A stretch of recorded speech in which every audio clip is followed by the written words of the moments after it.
या सरकारची भूमिका ही कधीच ओबीसीच्या बाजूने राहिलेली नाही. महाराष्ट्र सरकारची मतं घेण्यापुरतं म्हणजे गाईचं दूध काढण्यापुरतं वासराला गाईच्या स्तनाला लावणं आणि मग ओढून घेणं, मग दूध काढत बसणं, अशीच प्रवृत्ती या सरकारची आहे ओबीसीच्या बाबतीत.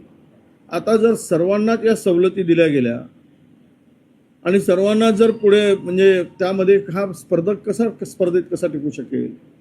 बरं, लोकसंख्येचाही ओबीसीचा विचार केला नाही. जेवढे तुम्ही सारथीला देताय तेवढे आम्हाला देताय. या सवलती देत असताना देशातील ओबीसी 50% वर आहे. मग तेवढी तरतूद करायला पाहिजे. पार्टी, सारथी, तार्टी याबरोबरच जर पैसे मिळत असतील तर इतक्या मोठ्या समूहाचा, समाजाचा कसा विकास होईल? परत त्यांना देण्याला आमचा विरोध नाही.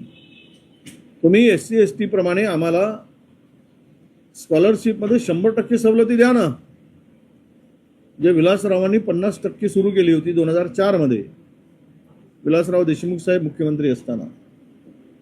तुम्ही आम्हाला 100% सवलती ओबीसी साठी द्या. याच्यात भटक्या जमाती आहेत, भटक्या विमुक्त जमाती आहे आणि खूप गरीब समाज आहे